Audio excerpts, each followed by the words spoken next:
Este episodio llega a ustedes gracias a The Color by Nicadom, Baskin Robbins, Cristóbal Valdés y Asociados, arquitectos urbanistas, Sánchez y Curiel Arquitectos, y es una producción de Contraste Visual y CB Studios. Urbanística es un espacio para conversar y aprender sobre el entorno natural y construido de la ciudad de Santo Domingo, desde la perspectiva de que todos los usuarios somos expertos en nuestra ciudad. Con estas conversaciones, procuramos ofrecer nuevas formas de observar y comprender nuestras experiencias urbanas, crear sensibilidad como una forma de apostar hacia una mejor calidad de vida para todos. Bienvenidos a este nuevo capítulo de Urbanística. Hoy tenemos, Michelle, una conversación súper importante. Hoy tenemos a Indira de Jesús con nosotros, que nos va a ayudar a comprender a grandes rasgos el manejo de las aguas en la ciudad de Santo Domingo, y también conoceremos desde su perspectiva algunos de los retos y potencialidades que tenemos para nuestra ciudad. Bienvenida, Indira, y gracias por acompañarnos. Muchísimas gracias a ustedes por invitarme, porque realmente el tema del agua para mí es un tema de primerísima importancia. Así es, para mí y para Claudia ha sido una preocupación de años este tema del agua, porque creemos que en nuestra ciudad específicamente no se le da la importancia que requiere, salvo cuando pasan eventos como los que han pasado los últimos noviembre o cuando hay épocas de sequía, el que se ve afectado, entonces le da importancia. Entonces vamos a tratar de poder entender cómo funciona todo esto en nuestra ciudad. Entonces vamos a empezar por presentarles a Indira, que es graduada de Ingeniera Civil del Instituto Tecnológico de Santo Domingo, INTEC. Tiene una maestría en Ingeniería Ambiental del Massachusetts Institute of Technology, MIT, y su carrera profesional inicia en el INDRI como especialista ambiental del programa Manejo Integral de Cuencas Hidrográficas. Fue la primera directora de evaluación de impacto ambiental en el año 2000, al crearse el que hoy conocemos como Ministerio de Medio Ambiente y Recursos Naturales. En esa misma institución fue viceministra de Gestión Ambiental por 2 años, desde el 2002. Ha sido decana de Ingeniería de INTEC y vicerrectora de investigación en esa misma universidad, y es docente de grado y posgrado de varias universidades del país. Además, ha dirigido proyectos de cooperación internacional y ha realizado consultoría en temas de adaptación al cambio climático, a la calidad del agua y la gestión ambiental municipal. Así que muy, muy afortunados de tener a Indira hoy con nosotros para hablar este importante tema. La verdad que sí. Indira, antes de entrar en tema, cuéntanos un poco las motivaciones personales, por qué tú trabajas en este tema. Bueno, yo me decidí por el área ambiental motivada fundamentalmente por una asignatura que tomé en la universidad. Yo estudiando Ingeniería Civil en INTEC. INTEC realmente ha sido una de las primeras universidades en el país que incluyó temas ambientales en todas sus carreras. Tomamos una materia llamada Ser Humano y Naturaleza. Y en esa materia, la profesora nos motivaba hacia temas ambientales. El entender, cuando estaba un poco más avanzada en la carrera, la relación que hay entre la realidad de nuestro medio ambiente y el bienestar de los seres humanos, y que la base de muchas de las cosas que hacemos en ingeniería está en la naturaleza. Son las cosas que me motivaron, desde el punto de vista académico. Pero desde el punto de vista personal, tengo una afinidad muy grande por el entorno natural, sobre todo el agua. Es decir, el agua es mi elemento y es algo que disfruto y que me preocupa mucho cuando veo, precisamente como ustedes decían hace un rato, que no es debidamente valorada. Y entonces, para ya entrar en materia, propiamente, pudiéramos comenzar por las definiciones de, que técnicamente le llamamos a las diferentes aguas. Es un tema complejo. Exacto. Entonces vamos a empezar por el principio, como dicen los gringos, ¿verdad? Entonces, vamos a definir como en general cuáles son esos términos técnicos que se usan, ¿verdad? Y que quizá el ciudadano de a pie, como lo llamamos, pues no tiene tanto dominio de a qué hace referencia cada cosa. Muy bien, vamos a ver. Primero, agua. Agua es posiblemente la única sustancia que la gente se le sabe la fórmula química. Casi todo el mundo H2O. sabe que el agua es H2O, una molécula con 2 átomos de hidrógeno y un átomo de oxígeno, que es esencial para la vida porque la vida en este planeta evolucionó desde el agua. Y todas las células vivas necesitan que aquello que respiran y aquello que comen esté disuelto en agua, ya sea para poder respirar o para poder nutrirse. Pero cuando hablamos de agua, hay muchas aguas diferentes. Tenemos el agua del mar, que está salada, no nos la podemos beber como está. Tenemos entonces en contraposición con el agua salada del mar, lo que llamamos agua dulce, que es el agua que normalmente utilizamos como fuente de abastecimiento, el agua que encontramos en los ríos, en los arroyos, en el acuífero subterráneo, en embalses. El agua que cae del cielo en forma de lluvia es agua dulce.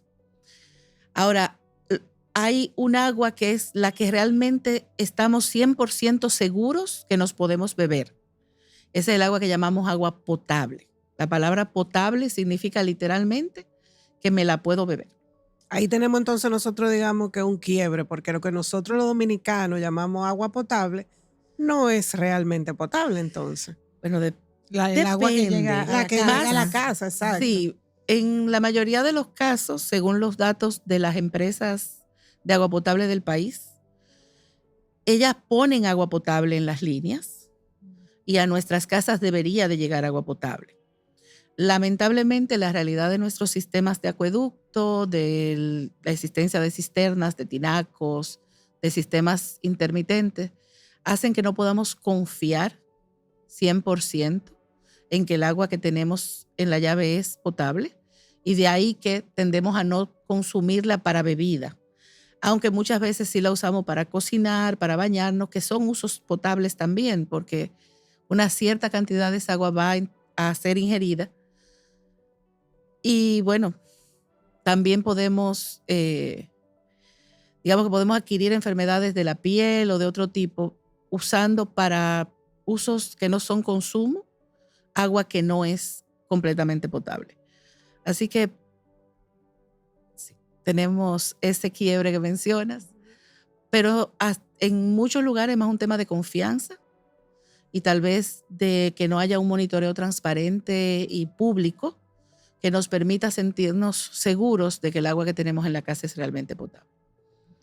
Vamos a hablar un poquito más de eso más adelante, pero en términos de definición está el agua que nos llega a la casa, vamos a decir, el abastecimiento de agua potable. Ajá. Y el agua que se va, ¿cómo le llamamos? El agua que se va le llamamos aguas residuales. Algunas personas se refieren a ella como aguas servidas, pero el término agua servida se presta a mayores confusiones porque hay personas que se refieren a la potable como servida, porque te estoy dando el servicio de agua potable. Entonces, en la mayoría de los textos de ingeniería, tú vas a encontrar el término aguas residuales para referirse a las aguas que salen, ya sea de una vivienda, de un comercio, de una institución, de una industria. El agua que sale es un agua residual. También se le conoce como aguas negras. Y modernamente tendemos a ver en los textos una diferenciación entre aguas residuales o aguas negras y aguas grises, que son aguas que salen del drenaje por el drenaje de una vivienda o de una edificación, exacto, pero que no incluyen el agua del inodoro. No incluyen el desagüe del inodoro, sino que solamente es lavamanos, duchas o baños, lavado de ropa, fregaderos. Esa agua tiende a conocerse como aguas grises porque no tienen la carga orgánica que tiene el agua del inodoro. Ya. Y luego está el agua de la lluvia, ¿verdad? El agua de lluvia o pluvial, que no debe ser confundida con fluvial con F, pluviales de lluvia y fluviales del río.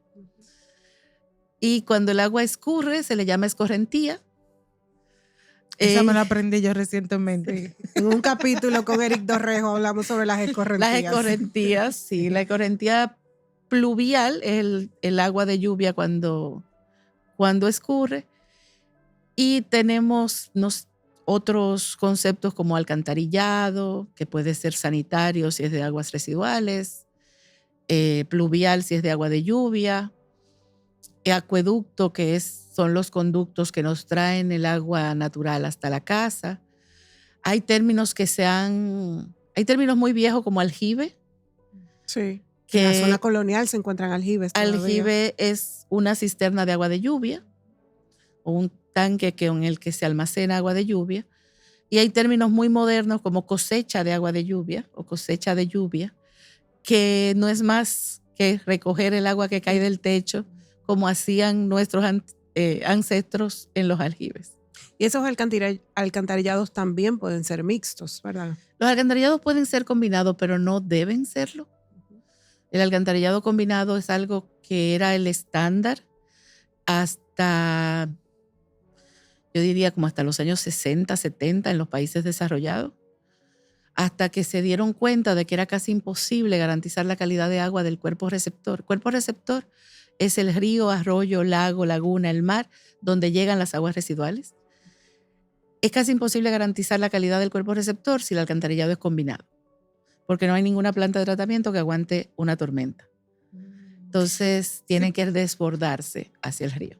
Porque además de vamos a decir, la contaminación del agua residual, que de lo que pasa en la casa, en las edificaciones, la misma agua de lluvia recoge muchos contaminantes de la calle, basura, pero también el aceite de los vehículos, combustible, arena, lodo. Aceite, residuo también de fecales de animales. Así es. Todas esas cosas, pero nada, con todo eso no llega al nivel de contaminación de agua residual. Claro. Pero, por ejemplo, ahora con las Olimpiadas en París se habló mucho del SENA y lo que se llaman los desbordes de tormenta, que es lo que pasa con los alcantarillados combinados. Cuando los seres humanos nos dimos cuenta que en las ciudades grandes, para no terminar de dañar nuestro entorno, teníamos que darle tratamiento a las aguas residuales, se colocaron colectores conectando los alcantarillados combinados que iban por descarga libre al cuerpo receptor más cercano y se llevaron a una planta de tratamiento. Pero para que esa planta de tratamiento sobreviva a la tormenta, tiene que haber un desborde de tormenta, que es cuando llueve, el alcantarillado simplemente se desborda hacia el río.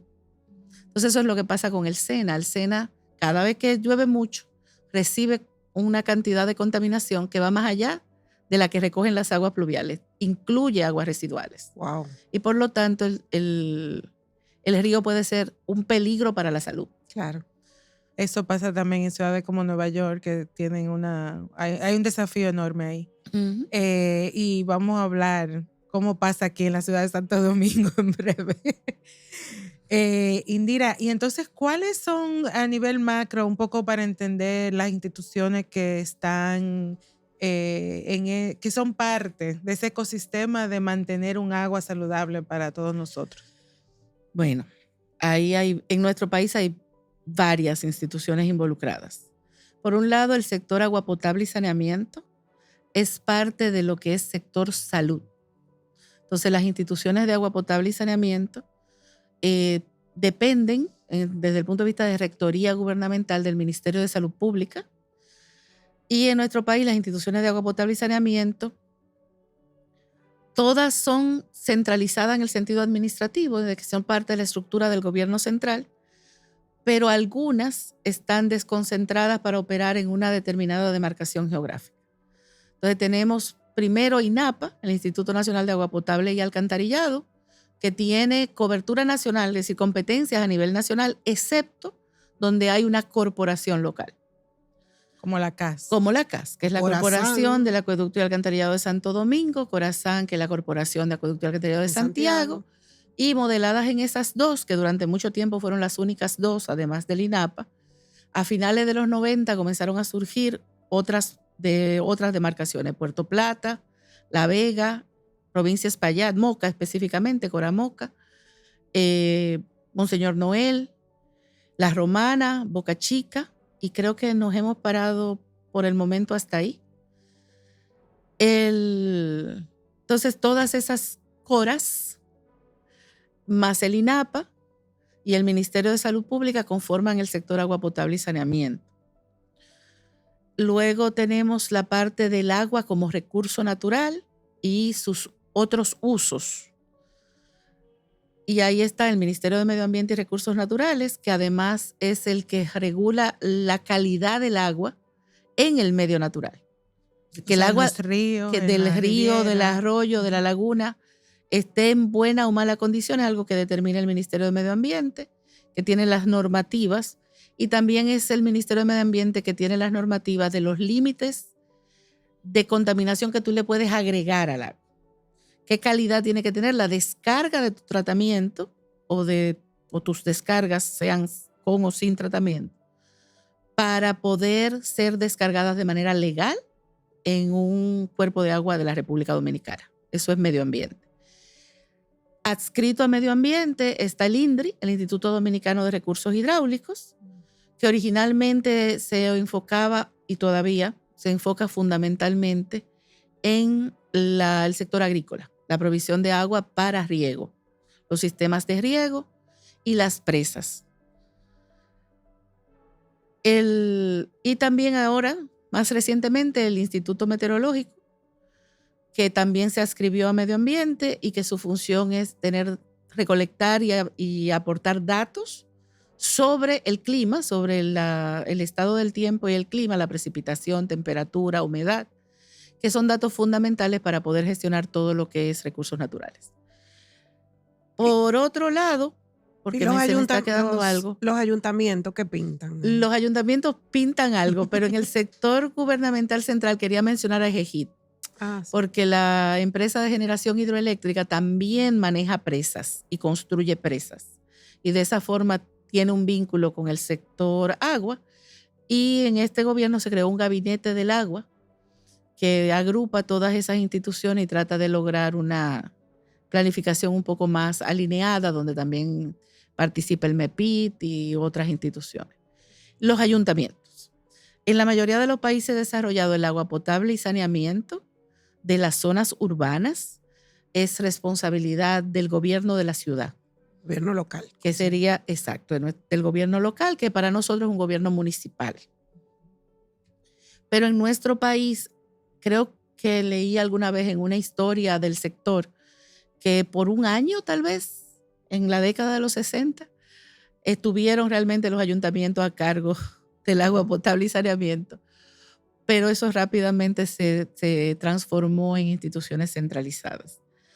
Entonces, los ayuntamientos sí tienen, según la ley 176, unas responsabilidades de velar porque esos servicios se provean de manera adecuada, y los ayuntamientos se involucran de manera directa en el drenaje pluvial, sobre todo construcción de filtrantes y el mantenimiento de esos filtrantes para fines de drenaje pluvial. Esos son lo que uno ve en las esquinas, recogiendo el agua de lluvia. Exacto. Sobre todo. Y entonces, ya para entrar, digamos, un poquito más profundo en materia, ¿verdad? Vamos a hablar un poquito del abastecimiento. O sea, cómo en la ciudad de Santo Domingo, digamos, vamos a tener que salir un poquito más de la ciudad y no un poquito más al país, ¿verdad? Pero ¿cómo llega el agua a la llave de la casa? Ok, a través de ¿Cómo un sistema. sucede esa magia? De un sistema de acueducto. El sistema de abastecimiento de agua potable comienza por lo general bastante lejos de donde está tu casa, a menos que tu casa no se abastezca de una red pública, sino que tú tengas un pozo privado. Si tú te abasteces de un pozo privado, tú perforaste o excavaste hasta el acuífero subterráneo y tú estás tomando el agua directamente de ahí, y de ahí llega el agua a tu grifo, a tu llave. Pero cuando estamos conectados a una red pública, el agua por lo general viene de cierta distancia. En la ciudad de Santo Domingo, una parte del agua viene de la presa de Valdesia, que está en el río Nizao, en la provincia de San Cristóbal, donde en la captación, la obra de captación es el propio muro de la presa. Los tubos atraviesan el muro y toman agua directamente del embalse. Y viene por una tubería de metal, como de 7 pies de diámetro, que viene desde allá, lejísimo, pasa por una planta de tratamiento para potabilizar el agua. Porque como decía cuando estábamos hablando de las definiciones, una cosa es agua dulce, la que me da el río, y otra cosa es agua potable, que es la que yo estoy segura que me puedo beber. Si el río no tiene contaminación, es posible que la del río directamente haya sido potable. Pero modernamente y con la cantidad de población que tiene la República Dominicana y las actividades agrícolas y el desarrollo, etcétera, es muy difícil encontrar agua natural que directamente sea potable. Entonces el agua se potabiliza. Para hacer eso, se pasa por una planta de tratamiento donde fundamentalmente se les remueven sólidos en suspensión, partículas, pedacitos de suelo, pedacitos de hojas que se quedaron en el agua, ¿verdad?, en su camino natural, y se desinfecta. En nuestro país casi siempre se desinfecta con cloro. Después que se desinfecta, ya está libre de bacterias o microorganismos patógenos, es decir, de microorganismos que nos pueden enfermar, y por lo tanto es segura para beber, si no tiene contaminación química, que puede ser que sea objeto de otra conversación porque ese es un tema largo. Los químicos para siempre son temas que están sonando mucho ahora en los medios, particularmente en redes sociales y en las noticias que vienen de fuera del país. Y lamentablemente nuestro país no está exento de la posibilidad de tener esos químicos en el agua. Pero típicamente lo que hacemos es asegurar que el agua no tiene patógenos, no tiene organismos que nos puedan dañar la salud. Eso fue el tratamiento. Del tratamiento sigue por otra tubería. En el caso de la que viene de Valdesia, llega al 9 a unos tanques, que la gente a veces no ve los tanques, pero ve los camioncitos que se llenan de agua ahí. Ahí hay como una parada de esos camioncitos cisternas. Y de ahí se distribuye al Distrito Nacional y a parte de Santo Domingo Este. También tenemos otros acueductos que son más viejos, que vienen del río Jaina, de Isa y Mana y Duey, que son afluentes del Jaina, y del propio Jaina a la altura de Mano Guayabo. Isa, Mana y Duey son de la época de Trujillo. Jaina, Mano Guayabo puede ser que sean de los 12 años de Balaguer. Hay una pequeña toma en el Isabela que no sé si está funcionando. El acueducto de Barrera de Salinidad que toma agua del río Sama. Pero desde el punto de vista de infraestructura, las partes son las mismas en todos los casos. Una obra de captación que puede ser un dique o una presa, unas tuberías, una planta de tratamiento de aguas residuales, de agua potable, más tuberías y tanques de almacenamiento.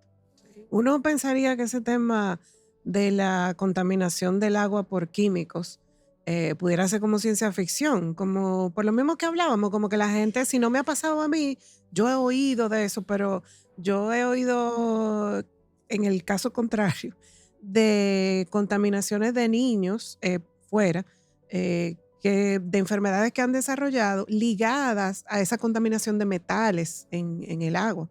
Entonces es complicado cuando hay fábricas cercanas que de alguna manera no...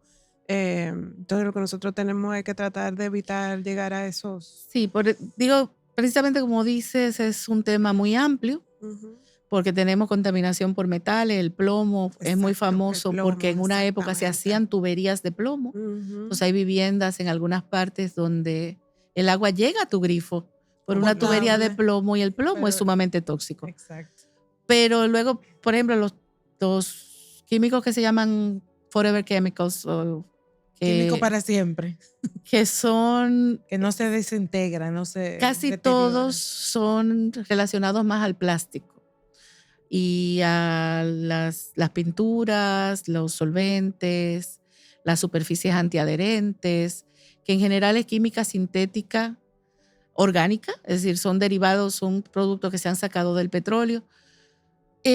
Pero sí es un tema muy amplio y sí parece ciencia ficción, porque la química es un tema que casi nadie le gusta.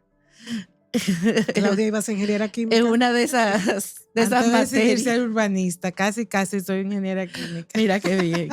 Ahora yo he visto que hay un retorno al interés por la ingeniería química en el país y eso es muy bueno.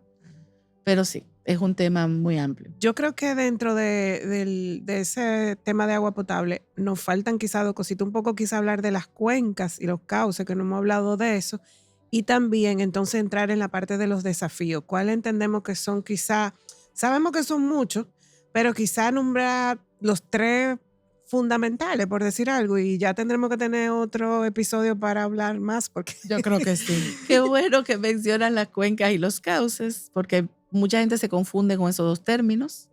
El cauce es por donde el río fluye y la cuenca es el territorio que drena hacia el río. Que cuando llueve en ese territorio, el agua eventualmente va a llegar ahí. Cuando llueve, por decir algo, por donde, un poco más al sur de por donde está la pirámide en Valle Nuevo, el agua eventualmente va a llegar a la presa de Valdés, que están en la misma cuenca. Otra parte del agua que llueve por ahí va a llegar al río Ocoa. Otra parte del agua que llueve por ahí va a llegar al Jaina. El Parque Nacional Valle Nuevo, por eso se destaca entre nuestros parques nacionales, porque es la parte alta de varias de nuestras cuencas principales. O sea que son importantísimas para nuestra salud y para nuestra supervivencia en la ciudad. Son lugares que hacen mucha falta mantenerlos en su estado, si no natural, por lo menos en un estado de conservación adecuado desde el punto de vista de la vegetación que cubre la tierra. Y donde, por ejemplo, si se hace agricultura, hay que estar consciente de que los químicos que se le agregan a esos productos agrícolas, nosotros nos los estamos tomando en el agua que consumimos en la ciudad. Son 2 aspectos del manejo de la cuenca que hay que tomar en cuenta. La vegetación, porque es lo que permite que el agua infiltre hasta el subsuelo, y el agua que infiltra el subsuelo es la que mantiene los ríos con agua aunque no esté lloviendo. Ese es el gran almacén de agua. El agua que hay almacenada en la superficie es un poquitico así, comparada con el agua que se almacena en el subsuelo, pero si no hay vegetación en la cuenca, nunca infiltra y nunca se reabastece. Gracias. Y la parte de la seguridad química del agua, porque todo lo que tú le agregas a cualquier actividad económica que hace dentro de la cuenca que pueda contaminar el agua que te vas a beber, tiene un impacto en la salud de la población. Vamos a hacer una pequeña pausa.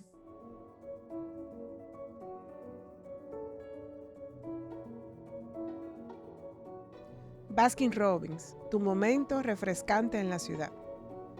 The Color by Nicadom. Somos soluciones expertas en pintura y terminación.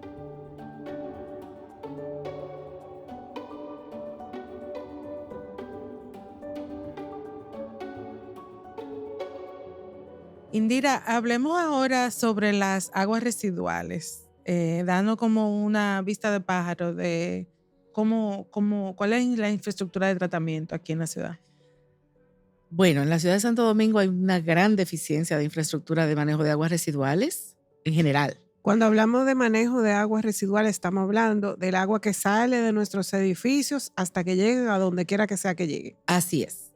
El agua residual es agua potable que nos llegó por la llave, que la usamos para bañarnos, para bajar el inodoro, para lavarnos los dientes, las manos, la cocina, lavar las ropas.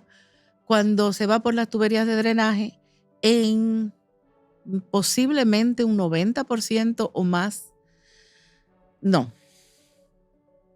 Debe de ser un poco menos de 90% porque hay muchas descargas directas.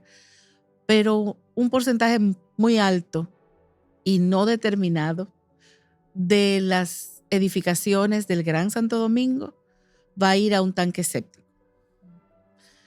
El tanque séptico no es más que algo muy similar a una cisterna, pero que en vez de llenarse de agua limpia, se llena de aguas residuales y que tiene que tener una descarga hacia algún sitio por razones obvias, ¿verdad? No va a aguantar toda el agua que tú produces todo el tiempo. De ese edificio. Ajá. Lo que el séptico hace es quedarse con los sólidos. Y luego el agua va, en el caso de nuestro país, a lo que nosotros llamamos un pozo filtrante. El mismo tipo de pozo que mencionamos hace un rato que se usa para drenaje pluvial, pero es dedicado a aguas residuales que deben de haber pasado por el séptico, porque si no hay un séptico y tú la pones directa en el filtrante, van a tender a tapar el filtrante. Esos sólidos que se quedarían en el séptico van a tapar el filtrante y no va a fluir el agua. Eso sería como 2 coladores, más o menos. O sea, es como un colador. Es como si tú tuvieras coladores, o por ejemplo, cuando tú haces algunos caldos, de esos caldos que tienen mucha cosa adentro, Me y gustan tú esas lo dejas como comparaciones. tranquilo, esta puede no resultarle agradable a la gente, sobre todo si están comiendo. Y tú dejas el caldo tranquilo, tú vas a notar que las cosas, que como que se separa. Sí. Sí. Si tenía grasa, la grasa se va a ir arriba y va a flotar. Luego queda una parte como más aguada y luego como que se concentran la parte sólida de las cosas que están formando parte de ese caldo. En un séptico pasa lo mismo. Los sólidos van a tender a irse al fondo. Hay una parte que es agua y hay una parte que es grasa. Grasa de las cocinas, el aceite, etcétera. Que normalmente hay una trampa de grasa para poder recogerla previamente, pero que si no, se van a quedar en una mampara interior que tiene el séptico y no van a pasar a la otra cámara donde sale. Los sépticos dominicanos, por reglamento, están supuestos a tener 2 cámaras, una cámara donde se acumulan las cosas y otra cámara donde el agua pasa para salir por una tubería que la lleva a ese pozo filtrante. ¿Y el agua de la alcantarilla, entonces? ¿El agua de pluvial? ¿Cómo es eso? Alcantarilla es un término genérico, ¿verdad? Alcantarilla es cualquier tubería que se utiliza típicamente para un drenaje, para sacar aguas de algún lugar. Puede ser sanitaria, si son aguas residuales, aguas negras, o pluvial, si es el agua de lluvia. Y alcantarilla es un solo tubo. Alcantarillado, el sistema, es cuando tú tienes toda una red de alcantarillas que se interconectan y te conducen el agua hasta un lugar. Si eran aguas residuales, suponiendo que tuviéramos alcantarillado sanitario, que en algunas partes de la ciudad de Santo Domingo existe alcantarillado sanitario, te la llevan a una planta de tratamiento, te la deben llevar a una planta de tratamiento de aguas residuales. Si es drenaje pluvial, el alcantarillado pluvial, por norma de diseño, se diseña lo más directo posible hasta el punto de descarga. ¿Y qué porcentaje de la ciudad tiene cobertura de ese servicio? Se estima que alrededor de un 20%. Y entonces eso nos puede empezar a dar algunas luces de por qué han pasado las últimas cosas en los últimos noviembre. Un 20% de cobertura de alcantarillado. Porque En drenaje general. pluvial hay en prácticamente toda la ciudad. Ok. Pero son drenajes en base a pozos filtrantes. Y los pozos filtrantes se tapan con mucha facilidad. Por eso que dicen que la basura es una de las razones por la que... Exactamente. Porque al tirar basura a la calle o tener basuras en las calles, por ejemplo, cuando llueve, el agua la ayuntamiento ha recoge. empezado a hacer campañas de que si va a haber un fenómeno de lluvia anunciado, la gente no tenga las fundas con basura o los zafacones con la basura en la calle, porque la misma lluvia los tumba, las saca, las rompe, y todo ese material te puede obstruir el drenaje, sobre todo cuando es un drenaje en base a filtrantes. Hay algo que hay que tener claro también. Hay una cantidad de lluvia que no hay manera de tú diseñar un sistema de alcantarillado para manejarla. ¿Qué es lo que ha pasado en esos 2 eventos? Pero también ha pasado en ciudades de las que nosotros consideramos que están bien. Por ejemplo, claro, Nueva York se ha inundado varias veces. Claro. El cambio climático está trayendo unas lluvias totalmente fuera de lo típico en algunas partes del mundo y en algunos momentos. Y normalmente todo lo que es drenaje, tú lo diseñas para un determinado tamaño de la lluvia.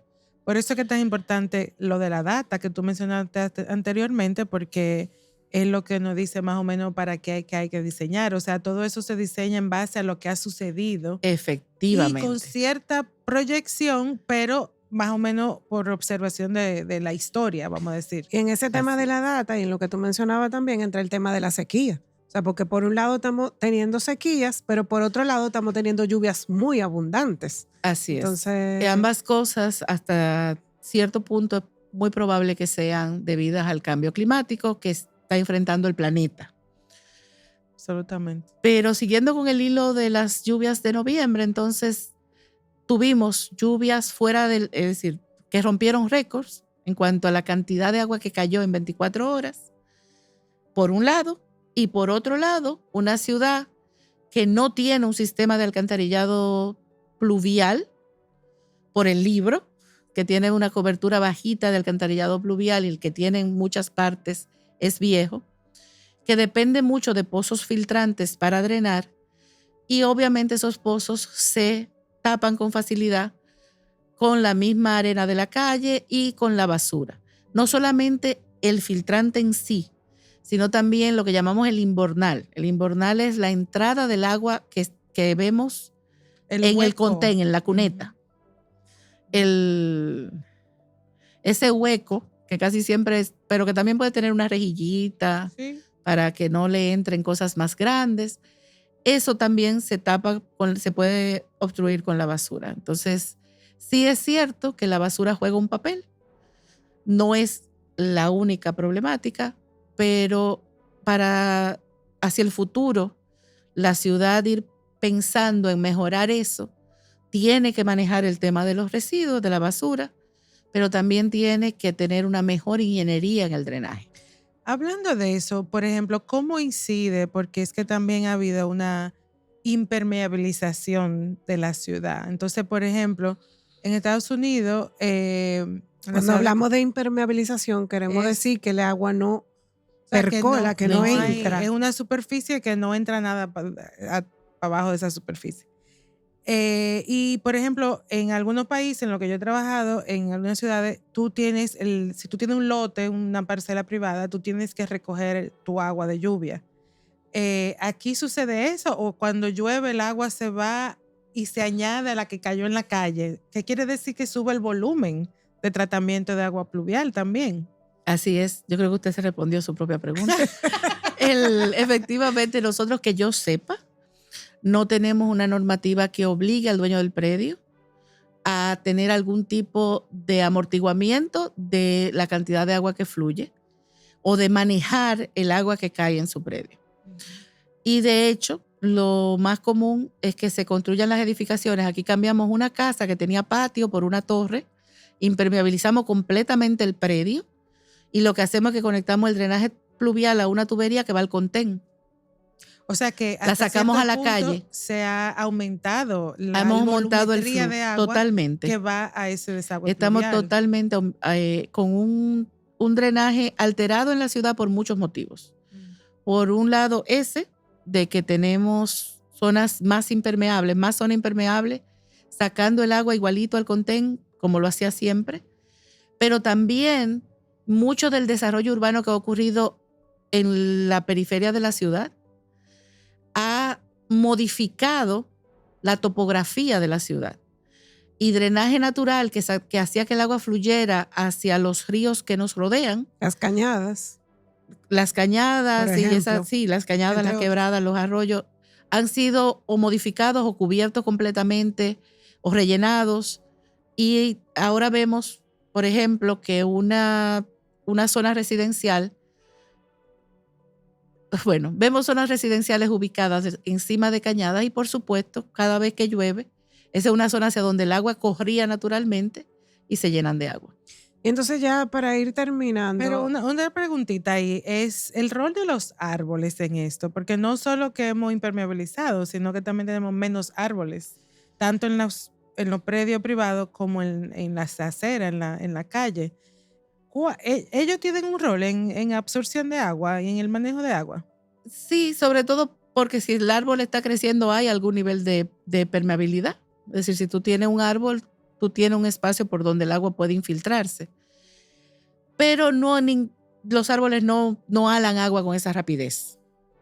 Para manejar aguas de tormenta en el entorno urbano, Sí existe una cosa que se llaman jardines de lluvia, que no sé si ustedes en la parte de arquitectura lo han visto, pero el jardín de lluvia es un espacio que se trabaja como parte del área verde, pero con plantas que toleran inundación. Entonces es un área donde tú planificas que se va a inundar y cuando esa inundación baje, como quiera, la vegetación va a sobrevivir. Es digamos que como una laguna intermitente planificada como parte del área verde. Las áreas verdes tienen un papel muy importante en el manejo de las inundaciones urbanas. La normativa, sobre todo la normativa municipal, también. Y entonces, ya para ir finalizando, ¿cuáles esos desafíos, verdad? Sabemos que tenemos unos desafíos a nivel gubernamental, a unos niveles macros, pero también a nivel de ciudadano, de conciencia del ciudadano, de manejo de las diferentes aguas que hemos venido hablando. Entonces, ¿cuáles serían esos aportes que pudiera hacer el ciudadano? ¿Cómo pudiera manejar ese tema? Esa es otra conversación larga. Pero efectivamente. Pero darnos como los 3 puntos.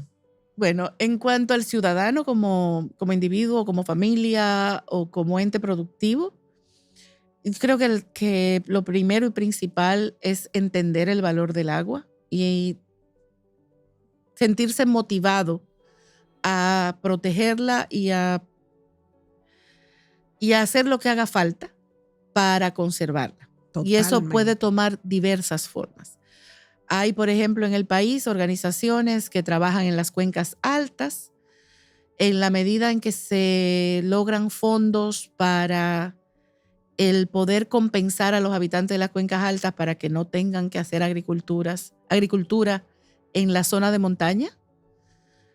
Tenemos mayor disponibilidad de agua y agua de mejor calidad desde la fuente.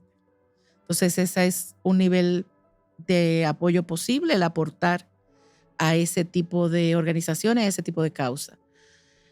El ahorrar el agua en la casa, el ser consciente de la cantidad de agua que uso, de cuando se está botando el agua, cuando hay una tubería rota, cuando hay un aparato dañado, y el estar consciente de que ponerte el agua en tu casa tiene un costo que es mucho más alto de lo que normalmente aquí se cobra, pero que aún siendo el cobro muy por debajo del costo real, la proporción de pago es ínfima, la cantidad de personas que pagan su agua es relativamente pequeña, no solamente en la ciudad de Santo Domingo, sino en el país.